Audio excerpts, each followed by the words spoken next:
संपूर्ण विश्वाला सुख, शांती, मानवता तथा दुःखमुक्तीचा आर्य संदेश देणारे विश्वशांतीदूत महाकारुणिक तथागत भगवान सम्यक संबुद्ध यांना त्रिवार अभिवादन करतो। तथागतांनी समग्र मानवजातीच्या दुःखमुक्तीसाठी उपदेशिलेला महान सद्धम्म अर्थात बौद्ध धम्म तथा या सद्धम्माचा अविरतपणे प्रचार आणि प्रसार करणारा तथागतांद्वारा स्थापित सदा पूजनीय भिक्खू संघ, या पूजनीय भिक्खू संघाला त्रिवार अभिवादन करतो।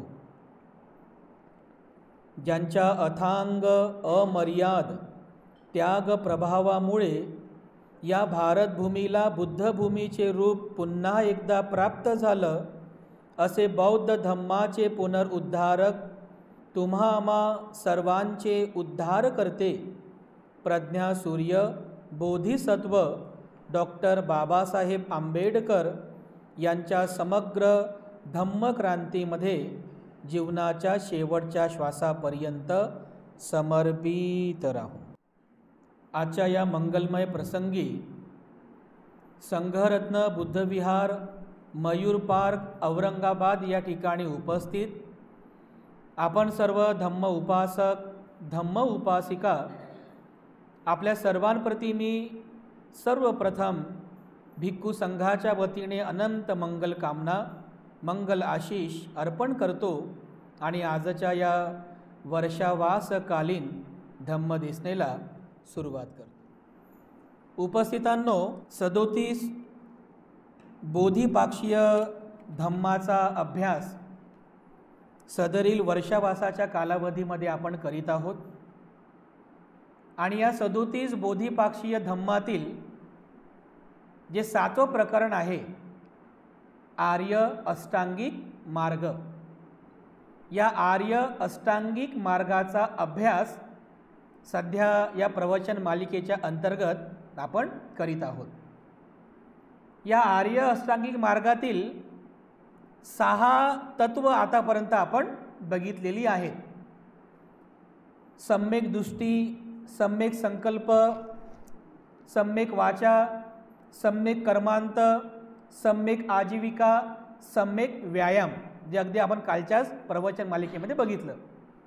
आजच्या प्रवचन मालिकेमध्ये या आर्य अष्टांगिक मार्गातील जे 7वं तत्व आहे, ज्याला भगवान बुद्धांनी सम्मा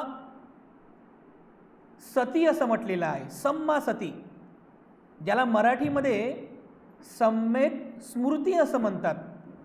सम्यक स्मृती हे आर्य अष्टांगिक मार्गातील अत्यंत महत्त्वपूर्ण असं तत्व आहे।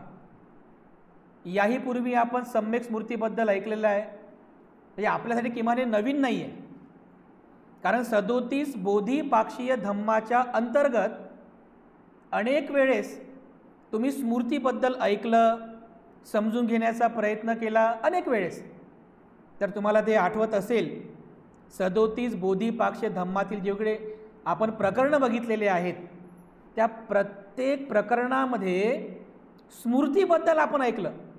ह्या 37 बोधिपाक्षीय धम्मामध्ये पहिलं प्रकरण आपण बघितलं होतं 4 प्रकारचे स्मृती प्रस्थान। या प्रकरणामध्ये स्मृती शब्द आलेला आहे। 4 प्रकारचे स्मृती प्रस्थान म्हणजे कायानुस्मृती, वेदनानुस्मृती, चित्तानुस्मृती आणि धम्मानुस्मृती। म्हणजे या 4 स्मृती प्रस्थानांमध्ये स्मृती आपल्याला शब्द ऐकायला वाचायला मिळतो। 4 प्रकारचे स्मृती प्रस्थान। दुसरं प्रकरण आपण बघितलं 4 प्रकारचे सम्यक प्रधान। यावर आपण मागच्या म्हणजे कालच्या प्रवचनामध्ये तुम्हाला मी सांगितलं 4 प्रकारचे सम्यक प्रधान, संवर प्रधान, त्यानंतर पहान प्रधान, भावना प्रधान, अनुरक्षण प्रधान। तर या 4 प्रकारच्या स्मृती प्रस्थानामध्ये सुद्धा आपण स्मृती बघितलेली आहे। म्हणजे अकुशलाला उत्पन्न होऊ द्यायचे नाही, उत्पन्न झाल्यास त्याला लगेच नष्ट करायचं, कुशलाला उत्पन्न करायचं आणि त्याची वाढ करायची. हेच आपण चार सम्यक प्रधानामध्ये शिकलो. माणूस जर स्मृतिवानच नसेल तर त्याला अकुशल उत्पन्न झाले समजेल का? माणूस स्मृतिवान असला पाहिजे ना, की माझ्यामध्ये अकुशल उत्पन्न झालेलं आहे हे नष्ट केलं पाहिजे. जोपर्यंत त्याच्याकडे स्मृतीच नसेल तर तो असं करू शकतो का? किंवा माझ्यामध्ये मी कुशल उत्पन्न केलं पाहिजे आणि हे कुशल जर उत्पन्न झालं त्याला वाढवलं पाहिजे, हे सुद्धा समजून घेण्यासाठी माणसाकडे काय पाहिजे? स्मृती पाहिजे. माणूस जर विसरभोळा असेल, स्मृती नसेल, तर मला सांगा माणूस या 4 सम्यक प्रधानांचा अभ्यास करू शकतो का? बिलकुलच करू शकत नाही. म्हणजे काय तर 4 प्रकारचे जे सम्यक प्रधान आहे, दुसरं प्रकरण त्याच्यामध्ये पण स्मृती आपण बघितलेली आहे. तिसरं प्रकरण कोणतं आहे? 4 प्रकारचे वृद्धिपाद. 4 प्रकारचे वृद्धिपाद: छंद, वीर्य, चित्त आणि मीमांसा. याचं सुद्धा आपण स्पष्टीकरण केलं. छंद म्हणजे धार्मिक जीवन जगण्याची आवड. छंद, वीर्य म्हणजे काय? धार्मिक जीवन जगत राहण्यासाठी नेहमी प्रयत्न करत राहणे. त्यानंतर चित्त, हे आपल्या चित्ताला समजून घेणे, चित्तातील संस्कार समजून घेणे. आणि मीमांसा म्हणजे चित्तामध्ये उत्पन्न होणाऱ्या कुशल आणि अकुशलाचं विमंसन करणे, त्याचं चिंतन करणे, त्याला मीमांसा म्हटलेलं आहे. तर आता बघा, मीमांसा जी आहे याला सुद्धा स्मृतीची गरज आहे. म्हणजे कुशल काय आणि अकुशल काय हे कोण ओळखू शकतो? ज्याच्याकडे स्मृती आहे. चांगलं काय आणि वाईट काय हे कोण ओळखू शकतो? ज्याच्याकडे स्मृती आहे. काय केल्याने माझं भलं होईल आणि काय केल्याने माझी अधोगती होईल हे कोण समजू शकतो? ज्याच्याकडे स्मृती आहे, जो जागृत आहे, जो सावधानपणे जीवन जगतो, तोच समजून गेलं. म्हणजे 4 वृद्धिपादासुद्धा स्मृती महत्त्वाची आहे. त्यानंतर आपण 4थं प्रकरण आणि 5वं प्रकरण सुद्धा बघितलं. कोणतं? 5 प्रकारचे इंद्रिय: श्रद्धा, वीर्य, बघा, स्मृती, समाधी आणि प्रज्ञा. 5वं प्रकरण बघितलं. 5 प्रकारचे बल: श्रद्धा, वीर्य, स्मृती, समाधी आणि प्रज्ञा. म्हणजे 5 प्रकारचे इंद्रिय आणि 5 प्रकारचे बल, यामध्ये सुद्धा 3ऱ्या क्रमांकावरती भगवान बुद्धांनी स्मृती शिकवलेली आहे. याबद्दल सुद्धा आपण मागच्या प्रवचनामध्ये बघितलं की स्मृती किती महत्त्वाची आहे. एवढंच काय तर आपण अगदी काही दिवसांपूर्वी 6वं प्रकरण समाप्त केलं. कोणतं? 7 प्रकारचे बोधांग. 7 प्रकारच्या बोधांगामध्ये तर पहिलंच बोधांग कोणतं आहे? स्मृती बोधांग आहे. मग नंतर धम्मविचय, नंतर वीर्य, प्रीती, प्रशब्दी, समाधी, उपेक्षा, हे नंतर. पहिल्या क्रमांकाला काय आहे? स्मृती बोधांग आहे. म्हणजे बघा, एकंदरीत 37 बोधिपाक्षीय धम्मातील जेवढे पण 7ही प्रकरणं आहेत, 4 प्रकारचे स्मृती प्रस्थान, 4 प्रकारचे सम्यक प्रधान, 4 प्रकारचे वृद्धिपाद, 5 प्रकारचे इंद्रिय, 5 प्रकारचे बल, 7 प्रकारचे बोधांग आणि हे आर्य अष्टांगिक मार्ग, या सगळ्या प्रकरणांमध्ये स्मृती अंतर्भाव केलेला आहे. म्हणजे तुम्हाला हे सगळं सांगण्याचा उद्देश हाच आहे की जे तुमच्या लक्षात आलं पाहिजे की या 37 बोधिपाक्षीय धम्मामध्ये स्मृती किती महत्त्वाची आहे. म्हणजे स्मृतीशिवाय एक बोधिसत्व सुद्धा या 37 बोधिपाक्षीय धम्माची भावना करू शकत नाही. आता इथे बोधिसत्वाचं झालं. सामान्य जीवनात सुद्धा तुम्ही जे संसारिक लोक सामान्य जीवन जगताय, हे सामान्य जीवन जगताना सुद्धा सम्यक स्मृतीवान होऊन जीवन जगणं किती महत्त्वाचं आहे हे तुमच्या लक्षात येईल. याच्यापूर्वी अनेक वेळेस आपण हे सांगितलेलं आहे, तुम्ही ऐकले, त्या समजून घेण्याचा सुद्धा प्रयत्न केलेला आहे. हे सामान्य जीवनात स्मृती किती महत्त्वाची आहे बघा. तेव्हा याच्यापूर्वी तर आपण ऐकलं. या सम्यक स्मृतीबद्दल एक महत्त्वाचं तत्त्व तुम्हाला शिकवतो, म्हणजे सांगतो.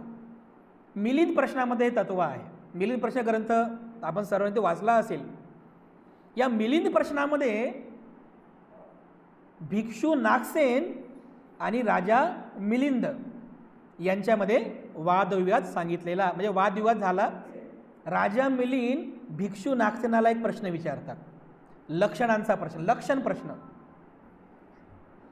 प्रश्न असा असतो, ते असे विचारतात की म्हणते जे स्मृती जी आहे या स्मृतीचे लक्षण काय आहे. याच्यापूर्वी आपण स्मृतीबद्दल ऐकलेलं आहे, पण हा मुद्दा राहून गेला होता, म्हणजे हा सांगण्यात आला नव्हता, म्हणून आज सांगणं महत्त्वाचं आहे. राजा मिलिंद प्रश्न विचारतात की म्हणते नागसेन, स्मृती जी आहे, जे तुम्ही सांगता स्मृती, ह्या स्मृतीचं लक्षण काय आहे.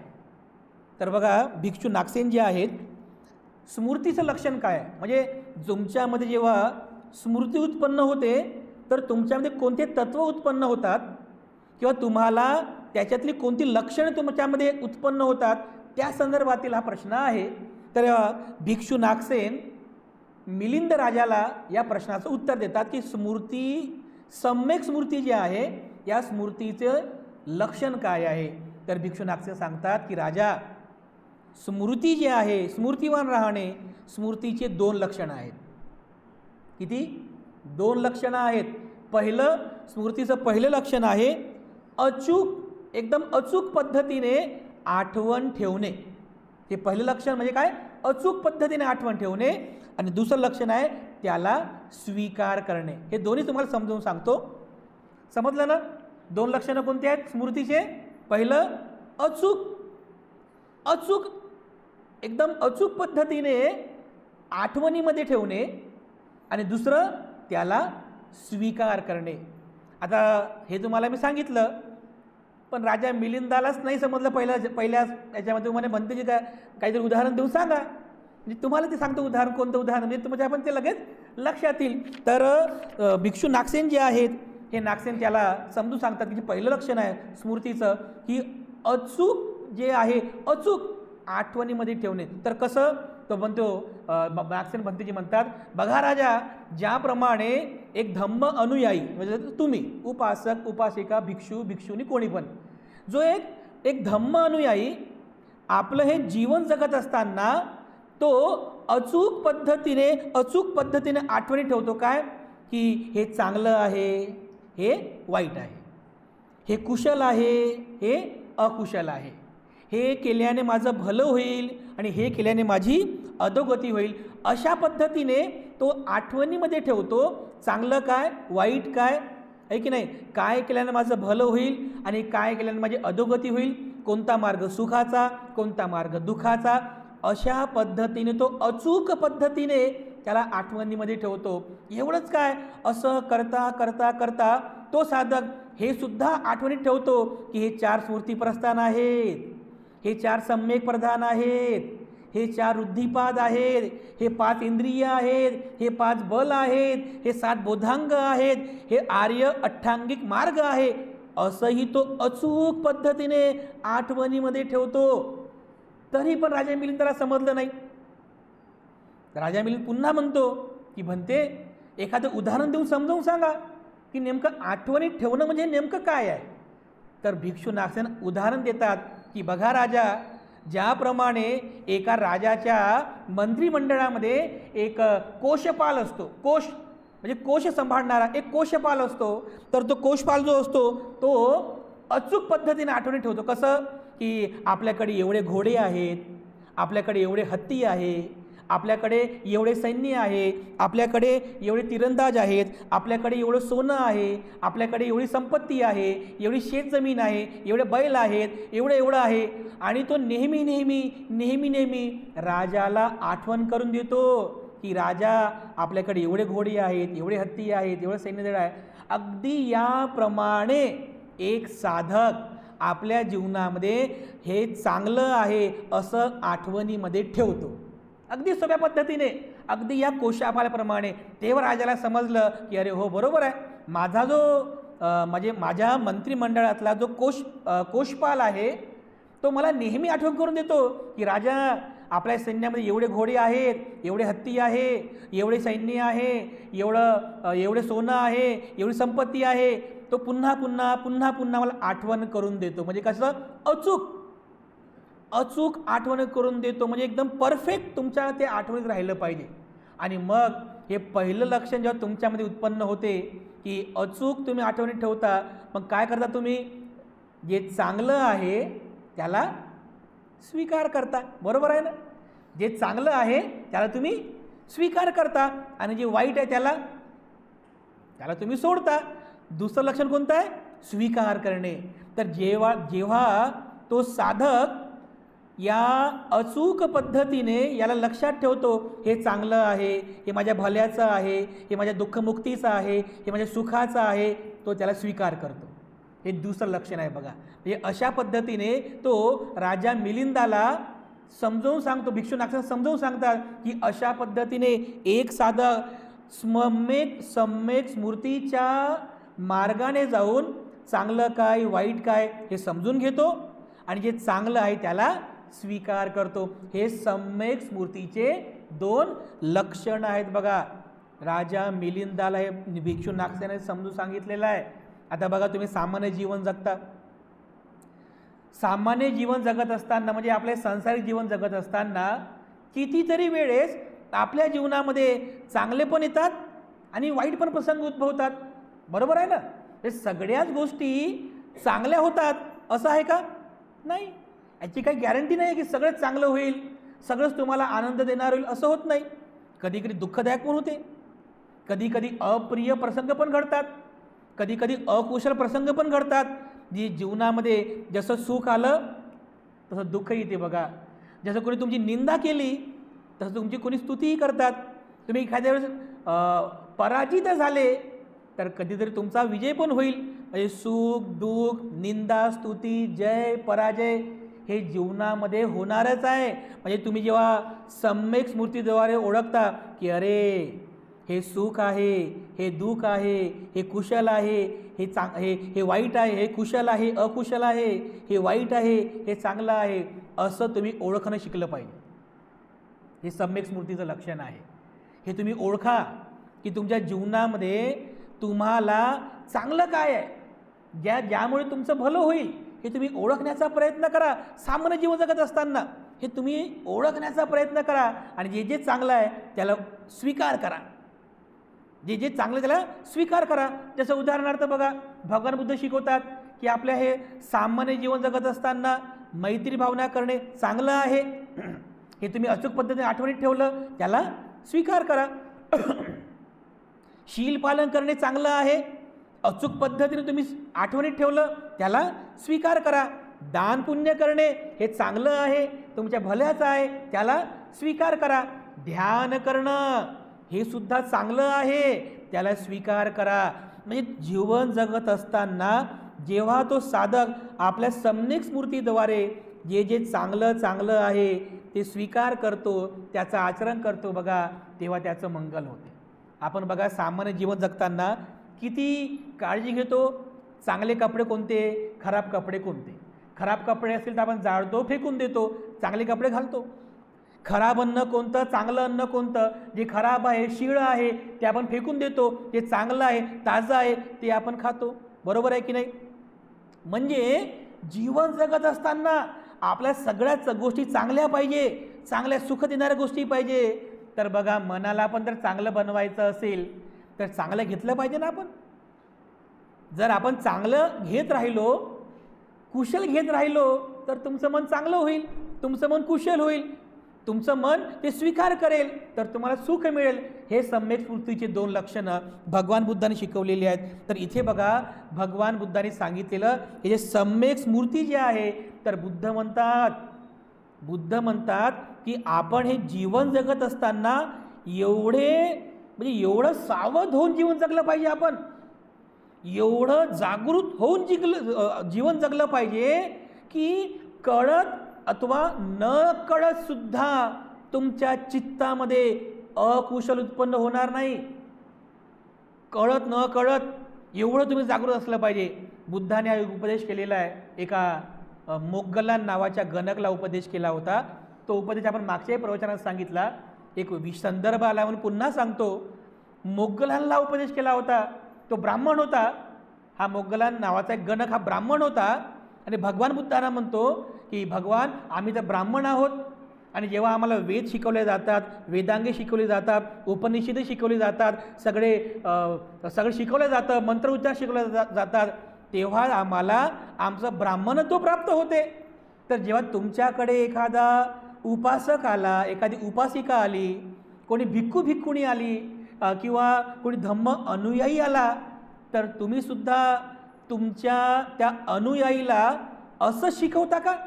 तर भगवान म्हणाले की अरे मोगलान, हो, अगदी मी याचप्रमाणे माझ्या अनुयायीला शिकवतो, छोट्या छोट्या गोष्टी शिकवतो त्याला.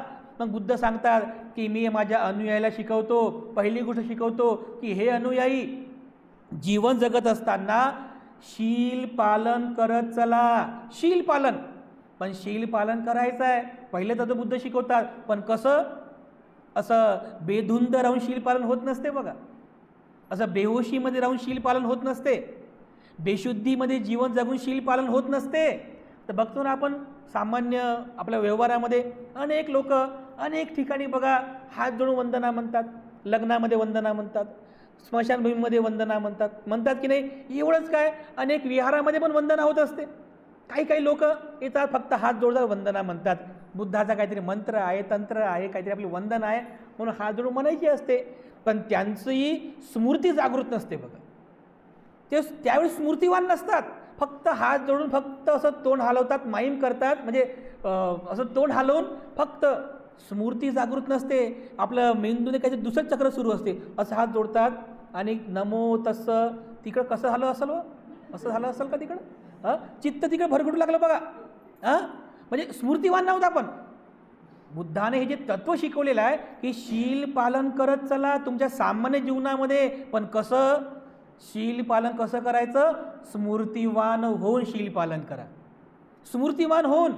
जर तुमच्याकडे स्मृती नसेल, तुम्ही जीवनभरपर्यंत हात जोडले पण स्मृतिवान नाही आहात, जीवनभर तुम्ही शील ग्रहण करत गेले, त्याचा काही तुम्हाला लाभ होणार नाही. बुद्धाने याला उदाहरण पण सांगितलं. बुद्ध अशा प्रसंगाला बुद्ध कुत्र्याच्या शेपटीचं उदाहरण देतं. हो ना, बुद्धाने उदाहरण दिलं बघा. कितीही त्याला सरळ पकडून ठेवा, जीवनभरपर्यंत त्याची शेपूट शेवटी वाकडीच राहते बघा. कसं होते? हे स्मृती नसलेल्यांची लक्षणं आहेत. म्हणजे फक्त हात जोडून शील ग्रहण करून लाभ होत नाही त्याचा. फक्त म्हणून शील आपण म्हणतोय तेव्हाही त्याचा लाभ होत नाही. पुस्तक वाचतोय आपण तरी त्याचा लाभ होत नाही बघा. लाभ कधी होईल?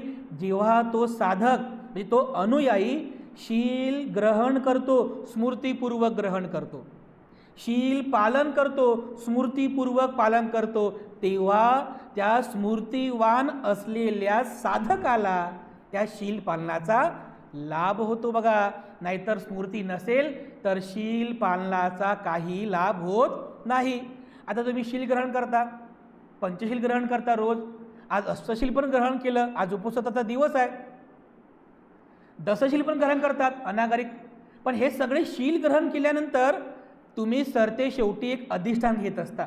म्हणजे अधिष्ठान आम्ही म्हणत असतो आणि त्याला तुम्ही त्याला तुम्ही अनुमोदन देता. आम म्हणते म्हण की हो म्हणते. ती सरणेन सद्धीन पंचशीलं धम्मं साधुकं सुरक्षितं कत्वा अपमादेन संपादेत. तुम्ही शील तर ग्रहण केलं, ती सरणेन सह पंचशीलं शील तर ग्रहण केलं, साधुकं चांगलं आहे, म्हणजे त्याचं रक्षण करा. पण कसं रक्षण करा? कसं रक्षण करा? अपमादेन संपादेत. अप्रमादी होऊन, जागृत होऊन, सावधान होऊन या शीलाचं रक्षण करा. आपलं शील सांभाळा, आपल्या शील सदाचाराचं रक्षण करा. आणि तुम्ही म्हणता आम म्हणते म्हणजे काय? हो म्हणते म्हणतो की नाही आपण. पण जर स्मृतीच नाही आहे की मला काय करायचं आहे, स्मृती नसेल तर तुम्ही अप्रमादी कसे होणार? आणि अप्रमादीच झाले नाही, स्मृतिवानच झाले नाही तर तुम्ही त्या शीलाचं पालन कसं करणार? यासाठी महत्त्वाचं आहे बघा. म्हणून बुद्ध म्हणतात की शील पालन करताना सुद्धा तुम्ही स्मृतिवान राहिलं पाहिजे. आणखी काय बुद्ध शिकवतात? दुसरं तत्व त्याला सांगतात की हे मोगलान, माझ्याकडे आलेला अनुयायी जेव्हा मी पाहतो की अरे माझा जो अनुयायी आहे तो शील पालनामध्ये आता निपुण झालेला आहे, तेव्हा मी त्याला दुसरं तत्व शिकवतो. ते कोणतं? की हे अनुयायी जीवन जगत असताना म्हणजे ह्या जीवनामध्ये भोजन करताना स्मृतिवान राहा.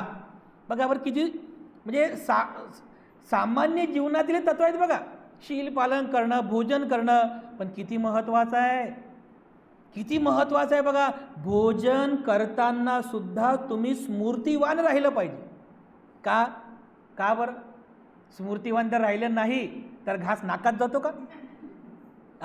तुम्ही अंधारात जेवायला बसले तरी घास तोंडातच जातो, जातो की नाही? पण भोजन करताना तुम्ही स्मृतिवान का राहिलं पाहिजे? सामान्य गोष्ट वाटते आपल्याला ही, परंतु तुमच्या सुखी जीवनातला खूप मोठा अडथळा सुद्धा या भोजनामधून निर्माण होतो बघा. लोकांचा जेवणावरती कंट्रोल नाही आहे. किती खावं, कसं खावं, लोकांना म्हणजे याचं ज्ञान नाही आहे, याची स्मृती नाही आहे. बुद्ध एक छोट्या छोट्या गोष्टी शिकवतात की एक साधक जेव्हा आपले जीवन जगतो ना, तर जीवन जगत असताना नेहमी तो साधं भोजन करतो, नेहमी साधं भोजन करतो. कारण साधं भोजन केल्यामुळे तुमच्यामध्ये मद निर्माण होत नाही, आळस उत्पन्न होत नाही, प्रमाद उत्पन्न होत नाही. साधं भोजन करतो. दुसरं मात्रा भोजन करतो. मात्रा भोजन म्हणजे काय? म्हणजे जेवढं तुमच्या पोटाला आवश्यक आहे तेवढंच खाणं. उलट 2 घास कमी खाल्लं तरी चालतील, 2 घास जास्त खाऊ नका. चांगले बनले म्हणून 2 घास जास्त खाल्ले की मग ते बरोबर परिणाम दाखवतात बघा. आणि परिणाम काय दाखवतात? आळस, गुंगी, बेहोशी, बेशुद्धी, मस्तपैकी झोप. झालं, सगळी दुपारची वेळ त्याच्यात निघून जाते बघा. डायरेक्ट जेवण केल्यानंतर माणूस जे झोपला 1 वाजता, 1 तास झोपू म्हणतो आपण, 2 वाजता उठून फ्रेश होऊन 2:30 वाजता विहारात जाऊ. कशाला? उठताना पाहतो 5च वाजले, डायरेक्ट 5च वाजले म्हणतात. जाऊ दादा म्हणते यूट्यूबला टाकतीलच प्रवचन, तर ऐकूनच घेऊ, आहे की नाही? आणि ऐकताना पण कसं? झोपूनच ऐकतात बघा. किती मद निर्माण होते. जेवणावर जर कंट्रोल नसेल तर हे असे प्रसंग येतात. पहिलं साधं भोजन करायला शिकवतात भगवान बुद्ध. साधं भोजन करा नेहमी. दुसरं मात्रा भोजन करा. जेवणामध्ये मात्रा म्हणजे स्मृतीवर राहणं किती महत्त्वाचं आहे बघा. मात्रा भोजन करा. तिसरं काल भोजन करा, विकाल भोजन नाही. जसं आज तुम्ही शीलग्रहण केलं ना, विकाल भोजना वेरमणी सिक्खापदं समादियामी, म्हणजे मध्यान्नाच्या नंतर मी जेवण करणार नाही. काय? काल भोजन करायला भगवान बुद्ध शिकवतात. योग्य वेळी जेवण करा. अवेळी जेवण केलं तर अपचन होईल, गॅसेस होतील, पोटाचे विकार उत्पन्न होतील, त्यामुळे तुम्ही आजारी व्हाल आणि शीलपालन करू शकणार नाही. तुमचा संपूर्ण दिवस हा मधात जाईल, तुमचा संपूर्ण दिवस हा आळसाने जाईल. म्हणून अवेळी जेवण करू नका. हे 3रं तत्व भगवान बुद्ध शिकवतात. आणि 4थं तत्व शिकवतात, स्मृती आहार घ्या जेवण केल्याच्या नंतर. जसं जेवण केल्याच्या नंतर आपण आहे का सोप सुपारी खातो, सोप सुपारी खातो, मुखवास वगैरे, बस तसंच आहे. जेवण झालं की स्मृतिवान राहा, स्मृती आहार घ्या बघा. स्मृती आहार म्हणजे काय? जागृत राहा. त्या जेवणाच्या म्हणजे तिथे मद निर्माण होते, त्या मदात वाहून जाऊ नका. नाही, आपण मागे शिबिरामध्ये तुम्हाला आठवलं का, जेवणाचे सत्र झाल्यानंतर सुरू झालं होतं मद, आळस, गुंगी. आम्ही बघितलं, अरे म्हटलं इथे संकट येऊ लागलं म्हटलं हे. कारण हॉलमध्ये प्रमाद आला होता. आणि बघा असं असते, आपल्या बाजूनं जर एखादी डुलकी दिली की त्याचं ते काय मॅग्नेट म्हणजे आकर्षण ते बघा, बरोबर तो आळस आपल्याकडे येतो. सगळं आळस सुरू होते बघा. आम्ही पटकन आलो, उठवलं, म्हटलं चला चतु इरियापदाचं ध्यान करू म्हटलं आपण. मग आपण सगळे उठलो, बाहेर जाऊन आपण बघा 4-5 असे राऊंड मारले. हे बुद्धाने शिकवलेलं आहे. म्हणजे जेवण झाल्याच्या नंतर शतपावली का करायची असते? बुद्ध स्वतः शतपावली करायचे, शतपावली बुद्ध करायचे. त्याला इरियापताचं ध्यान म्हटलेलं आहे. म्हणजे जसं तुम्ही आता झोपलेले आहात, तर म्हणजे तुम्ही समजा जेवण झालं, तर जेवण झाल्याच्या नंतर प्रमाद उत्पन्न होऊ नये, आळस उत्पन्न होऊ नये, तर चालताना ध्यान करा. म्हणजे चालण्याचा व्यायाम करा, तर चालण्याचं ध्यान करा. तर तुम्ही चालत आहात तर चालताना स्मृतिवान राहा, मी चालत आहे. मग चालता थकले तर मग उभे राहा. उभं राहून पण ध्यान करा. तिथे पण तुम्हाला स्मृतिवान राहायचं, मी आता उभा आहे. उभे राहून थकले तर खाली बसा, बेंचवर बसा. पण बेंचवर बसा असं डुलकी नका देऊ तिथल्या तिथं बसल्या. बसला होता मी बसलेलो आहे स्मूर्तिमान राहा. आणि जर बसून सुद्धा तुम्ही जर थकले असाल तर मग विश्रांती घ्या, आराम करा. म्हणजे काय, चांगली झोप घ्या. पण झोप पण कशी घ्यायची, स्मूर्तिवान राहून झोप घ्या. असं विस्मृतीमध्ये आणि आळसामध्ये जर तुम्ही झोपले तर बघा ती चांगली झोप नाही आहे. त्याच्या बुद्धाने खूप प्रकार पण सांगितलेले आहे. तर झोपताना सुद्धा तुम्ही स्मूर्तिवान राहिलं पाहिजे, स्मूर्तिवान होऊनच तुम्ही झोपलं पाहिजे. आणि तुम्ही स्मूर्तिवान होऊन जर झोपलं नाही, झोप तर चांगली लागते पण चुकीचे स्वप्न पडतात, वाईट स्वप्न पडतात बघा. मग म्हणजे दिवसभर आपण जे चिंतन केलं ना, रागाचं, द्वेषाचं, क्रोधाचं, एखाद्याला मारायचं, एखाद्याला शिव्या द्यायचं, बरोबर ते स्वप्न पडतात बघा. तसेच स्वप्न पडतात. कशामुळं, स्मूर्तिवान नसल्यामुळं. स्मूर्तिवान नाही आपण आहोत, स्मूर्तिवान नाही आहोत. म्हणून बघा जे लोक ध्यानाला जातात ना, तर ध्यानाचा जो रात्रीचं जे सत्र असते, रात्रीचं सत्र असते 9 ते 10पर्यंत, मला वाटतं ते सत्र 8 ते 9पर्यंत सत्र असते. तर शेवटचं सत्र हे मंगलमैत्रीचं असते. का बरं असते, कारण मंगलमैत्री करून आपण डायरेक्ट झोपायला जातो. मंगल मैत्री करून सर्वांचं मंगल हो, सर्वांचं मंगल हो, सर्वांचं मंगल हो, असा मैत्री भाव ठेवून जर तुम्ही झोपता तर तुम्हाला सुखाची झोप लागते, चांगली झोप लागते. आणि सकाळी उठल्यानंतर पण तुम्हाला फ्रेश वाटते बघा, असं एकदम फ्रेश वाटते. कशासाठी, हे तुम्हाला स्मूर्तिवान राहणं बुद्धाने शिकवलेलं आहे. तर बुद्ध शिकवतात भोजन करताना सुद्धा तुम्ही स्मूर्तिवान राहिले पाहिजे. किती खावं, कसं खावं आणि खाल्ल्यानंतर सुद्धा जागृत कसं राहावं, हे सगळं तत्व बुद्ध शिकवतात. त्यानंतर भगवान बुद्ध म्हणतात की हे मोग्गलान, जेव्हा मला समजतं की माझा अनुयायी हा शिलामध्ये निपुण झालेला आहे, माझा अनुयायी हा भोजनामध्ये मात्रा पण जाणतो, भोजन मतयुता जाणतो, मग मी त्याला आपल्या इंद्रियांवरती संयम जाणणं त्याला शिकवतो. की आपली जी इंद्रिय आहेत त्या बाबतीत सुद्धा स्मूर्तिवान राहा. आपल्या डोळ्यावरती संयम ठेव, हे आपल्या डोळ्याबद्दल स्मूर्तिवान राहा, आपल्या कानाबद्दल स्मूर्तिवान राहा, नाकाबद्दल स्मूर्तिवान राहा, आपल्या जिभेबद्दल स्मूर्तिवान राहा, हे आपले शरीर आहे याच्याबद्दल स्मूर्तिवान राहा, असं बुद्ध शिकवतात. आता हे स्मूर्तिवान राहणं म्हणजे काय, डोळ्याबद्दल स्मूर्तिवान राहणं म्हणजे काय, तुम्ही जर डोळ्याने चांगलं जर रूप बघितलं तर त्याच्याबद्दल आसक्ती उत्पन्न होऊ देऊ नका. किंवा डोळ्याने जर एखादं तुम्ही वाईट दृश्य बघितलं त्याच्याबद्दल तुम्ही द्वेष उत्पन्न होऊ देऊ नका. स्मूर्तिवान राहा. स्मूर्तिवान कसं, की माझ्यामध्ये राग उत्पन्न होत आहे, राग उत्पन्न होऊ देऊ नका. लगेच त्याला अचूक आठवण करा, अरे हा राग आहे, हा अस्वीकार करायचा, त्याला सोडायचं. चांगला शब्द ऐकला तर त्याच्याबद्दल आसक्ती उत्पन्न होऊ देऊ नका, स्मूर्तिवान राहा.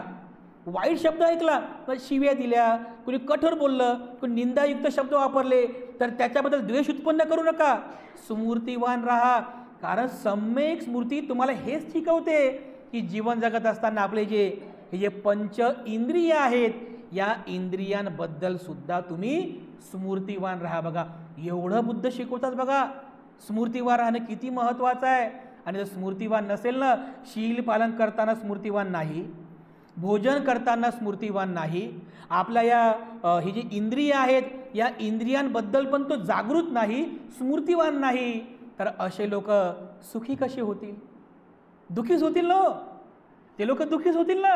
मग या दुःखाला जर दूर करायचं असेल तर काय करावं लागेल, तुमच्यामध्ये स्मृती उत्पन्न करावी लागेल, तुमच्यामध्ये सम्यक स्मृती उत्पन्न करावी लागेल. एवढंच काय, तर याच्या पुढेही जाऊन भगवान बुद्ध काय म्हणतात की जेव्हा माझा अनुयायी हा शिलामध्ये निपुण होतो, त्यानंतर भोजनामध्ये मात्रा जाणतो, भोजनामध्ये मतयुता जाणतो, इंद्रियांवरती संयम जाणतो, मग मी त्याला आणखीन चौथं तत्व शिकवतो. ते म्हणजे मी त्याला सांगतो की हे अनुयायी एखादं निवांत ठिकाण बघ, जिथं म्हणजे समजा कोणाचं डिस्टर्बन्स नाही आहे, असं निवांत स्थळ आहे, अशा ठिकाणी जा, मांडी घालून बस, पाठीचा कणा सरळ कर, डाव्या हातावरती उजवा हात ठेव, मान सरळ कर, दोन्ही डोळे लाव आणि काय करायचं, स्मूर्तिवान राहायचं. कशावर स्मूर्तिवान राहायचं, या आपल्या येणाऱ्या जाणाऱ्या श्वासावर स्मूर्तिवान राहा. त्याला सती असं म्हटलेलं आहे, आना पाना सती. सती म्हणजे काय? स्मृती. कशाबद्दल? आना येणाऱ्या, पाना जाणाऱ्या, येणाऱ्या जाणाऱ्या श्वासावरती सती राहणे, स्मृती राहणे, असं बुद्ध हे चौथं तत्व शिकवतात. मग तो साधक काय करतो? निवांत ठिकाणी जातो आणि आनापानसतीची भावना करतो. म्हणजे किती महत्त्वाचं आहे बघा. तुम्ही जस्ट असं करून बघा. आपला जो श्वास आहे बघा, येतो जातो कंटिन्युअसली. ते तुमची परमिशन घेत नाही. घेतो का परमिशन? येऊ का आता नाकात? तुम्ही म्हणता ये, आलो बा, सगळं फिरून जाऊ का बाहेर? जा जा. असं होते का? निसर्ग नियमानुसार श्वास येत आहे, जात आहे, येतोय जातोय. पण आपण त्याला कधी बघतो का? कधीच बघत नाही. कधी बघतो? जेव्हा माणूस पडला खाली, अरे जरा बघ पण नाकाला बोट लावून असं, तेव्हाच बघतो की नाही? तेव्हाच बघतो बघा. पण जीवनभर कधी या श्वासाला बघितलं नाही. तर भगवान बुद्ध हे आलंबन देतात, या श्वासाला बघा. इथून सुरुवात करा. तर काय? सरळ शांत बसून, म्हणजे पाठीचा कणा सरळ करून ध्यानस्थ अवस्थेमध्ये बसा. डाव्या हातावरती उजवा हात ठेवा आणि फक्त काय करा? या श्वासाला, श्वास येत आहे, श्वास जात आहे, श्वास येत आहे, श्वास जात आहे, हे जाणा. तोंडानं बोलू नका. म्हणजे ध्यानात कोणी कोणी बोलतात बघा. असं बसले बघा, सगळं शांत आहे, येत आहे जा, आणि कोण बोलत आहे? येत आहे, जात आहे, येत आहे. तोंडानं बोलायचं नाही, फक्त जाणायचं आहे. हो, फक्त जाणायचं. येत आहे, जात आहे, येत आहे, जात आहे, एवढं जाणायचं. यालाच म्हणतात आनापाना सती. जे येणाऱ्या जाणाऱ्या श्वासावरती जागृत राहणे. बुद्ध हे शिकवतात. आनापाना सती. जोपर्यंत तुम्ही त्या आनापान सती म्हणजे या मनाला, या चित्ताला जोपर्यंत तुम्ही याला काय म्हणतात आपल्या हे नॉस्ट्रिल्स, नाकपुड्या, या नाकपुड्यांवरती जोपर्यंत तुम्ही त्याला केंद्रित करत नाही, त्या चित्ताला एकाग्र करत नाही, तोपर्यंत तुम्ही पुढची जी स्टेज आहे स्मृती प्रस्थानाची, ते तुम्ही साध्यच करू शकत नाही. सुरुवातीला हे करावं लागते. किमान 1 सेकंदासाठी, 2 सेकंदासाठी तुम्ही तुमच्या चित्ताला एकाग्र करण्याचा प्रयत्न करा या श्वासावरती. हा श्वास फक्त आलंबन आहे बघा. आलंबन म्हणजे काय? म्हणजे एखादं ध्येय साधण्यासाठी त्याचा फक्त काही काळापुरतं वापर करणे. जसं बघा, पाऊस आला, आपण छत्री काढतो की नाही? छत्री उघडी करतो आणि पावसामध्ये आपण भिजू नये म्हणून त्या छत्रीचा आपण वापर करतो. आणि पाऊस गेल्यानंतर छत्री घडी करून ठेवतो की नाही? का सोबत ठेवतो पोपटलाल सारखी? हा, सोबत ठेवतो आपण. लोक म्हणतील ना, अरे आता हिवाळा आहे, छत्री काय कामाची? लोक म्हणतील ना असे. हे आलंबन आहे बघा. हे जे श्वास काय आहे? फक्त आलंबन आहे. मनाला एकाग्र करण्यासाठी बुद्धानं सांगितलेलं फक्त आलंबन आहे. फक्त याला पाहत पाहत पाहत पाहत येत आहे, जात आहे, याला फक्त एकाग्र करा. आणि त्याच्यानंतर खरी सम्यक स्मृती सुरू होते 4 प्रकारच्या स्मृती प्रस्थानांपासून. तर बघा, 3 दिवस आनापानसतीची भावना शिकवतात. कशासाठी? की किमान तुमचं चित्त काही क्षणापुरतं तरी एकाग्र झालं पाहिजे.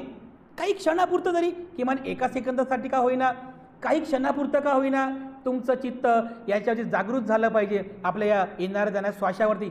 नंतर मग 4थ्या दिवशीपासून ज्याला खऱ्या प्रकारची स्मृती म्हणतात, खरी स्मृती, सम्यक स्मृती, त्याला शिकवणं सुरू होते, ज्याला भगवान बुद्ध म्हणतात विपस्सना. विशेष रूपाने पाहण्याची पस्सना. कसं विशेष रूपाने? 4 प्रकारची पस्सना भगवान बुद्धाने म्हणजे आपण बघितलेलं आहे. 4 प्रकारचे स्मृती प्रस्थान. कोणते कोणते? कायानुस्मृती, कायेबद्दल स्मृतिवान राहणे, कायावरती होणाऱ्या वेदनांबद्दल स्मृतिवान राहणे, वेदनानुस्मृती. त्यानंतर चित्ताला जाणणे, चित्तानुस्मृती. आणि चित्त आणि शरीर यांचे जे काही पारस्परिक संबंध आहेत, त्या संबंधातून उत्पन्न होणारे जे काही धर्म आहेत, संस्कार आहेत, त्याला जाणणे, त्याला म्हणतात धर्मानुस्मृती. ही खरी स्मृती आहे बघा. म्हणजे या 4 स्मृती प्रस्थानांपर्यंत पोहोचण्यासाठी फक्त ती आनापानसती करावी लागते. ते सर्वस्व नाही आहे. आनापानसती करायची, चित्त एकाग्र झालं की लगेच काम सुरू करायचं. कायानुस्मृती, वेदनानुस्मृती, चित्तानुस्मृती, धर्मानुस्मृती, ह्या 4 प्रकारच्या स्मृती प्रस्थानांचा अभ्यास आपण मागच्या प्रवचनामध्ये केलेला आहे. हे काय अधिक काही सांगायची गरज नाही आहे. कायानुस्मृतीबद्दल आपण शिकलो. कायाबद्दल काय जाणायचं? काया अनित्य आहे, म्हणजे काया ही काय अनित्य आहे, काया अनात्मा आहे आणि हे दुःखदायक आहे. हे कायानुस्मृतीमध्ये आपण जाणण्याचा प्रयत्न केला. वेदनानुस्मृतीमध्ये काय जाणलं आपण? या शरीरावरती कंटिन्युअसली वेदना होतात. डोळ्याला वेदना रूपाची होते, कानाला वेदना शब्दांची होते, नाकाला गंधाची वेदना होत राहते, आपल्या जिभेला चवीची वेदना होते, या कायेला स्पर्शाची वेदना होते. कंटिन्युअसली या शरीराला वेदना होत राहतात. तर ह्या वेदना एकतर सुखद असतात किंवा दुःखद असतात आणि कधी कधी उपेक्षा, म्हणजे सुखही नाही दुःखही नाही. सुखद वेदना, दुःखद वेदना, उपेक्षा वेदना, ह्या वेदनांना जाणणं म्हणजे वेदनानुस्मृती आहे. चित्ताला जाणणं म्हणजे चित्तामध्ये उत्पन्न होणारे संस्कार, जसं लोभ उत्पन्न झाला ते जाणणं, द्वेष उत्पन्न झाला ते जाणणं, किंवा दुर्भावना उत्पन्न झाली ते जाणणं, हे सर्व जाणणं यालाच भगवान बुद्धांनी चित्तानुस्मृती म्हटलेलं आहे.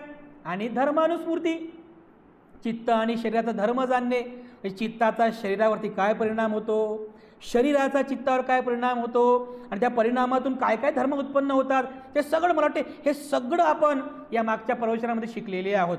तुम्ही जर हे प्रवचन मन लावून जर ऐकले, हे 4 प्रकारचे स्मृती प्रस्थान, 4 प्रकारच्या स्मृती ज्या आहेत याच्यावर जी आपली प्रवचनं आहेत, तुम्ही जर मन लावून जागृतपूर्वक जर ते प्रवचन ऐकले ना आणि त्याच्यानंतर जर तुम्ही ध्यानाला गेले तर बघा तुम्हाला खूप चांगला लाभ मिळेल. बघा म्हणजे थेअरी आपली पूर्ण झाली इथे, थेअरी आणि ध्यानाला जाऊन आपण प्रॅक्टिकल तिथे करतोय तर लगेच तुम्हाला समजेल. बघा अरे हा पंतजीने शिकवलं होतं बघा आपल्याला, बरोबर आहे, इथं पण तेच शिकतोय बघा.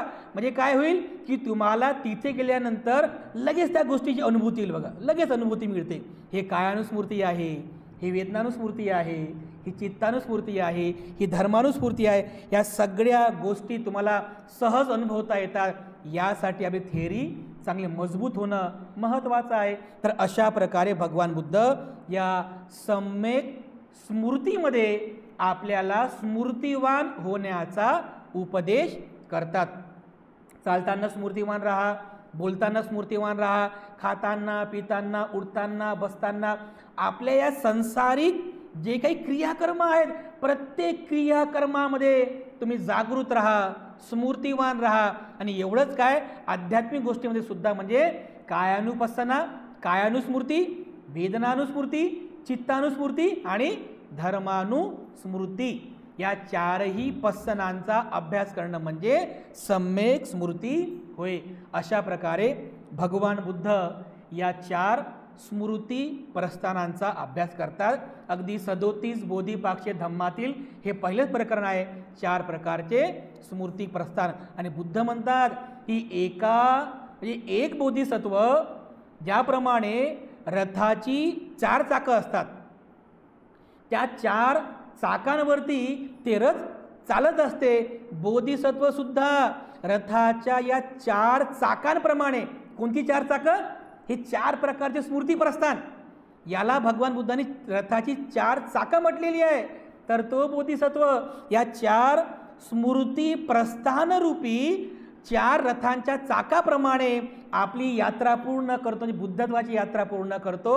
सरते शेवटी आपला उद्देश म्हणजे बुद्धत्व प्राप्तीचा ध्येय पूर्ण करतो. तर अशा प्रकारे बोधिसत्वाच्या म्हणजे रथाच्या 4 चाकाप्रमाणे हे बोधिसत्वाला लाभदायी ठरतात. आणि आपणही आपले सामान्य जीवन जगत असताना सम्यक स्मृतिवान बनण्याचा प्रयत्न करा, जागृत राहून जीवन जगण्याचा प्रयत्न करा, सावधान होऊन अपमादेन संपादेत, अप्रमादी होऊन जीवन जगा, स्मृतिवान होऊन जीवन जगा, सावधान होऊन जीवन जगा. यामध्ये आपल्या सर्वांचं मंगल आहे, सर्वांचं कल्याण आहे. सरते शेवटी तुम्हा सर्वांप्रती मी पुनश्च एकदा मंगलकामना अर्पण करून आजची धम्मदेसना आणि धम्मसंस्कार समाप्त.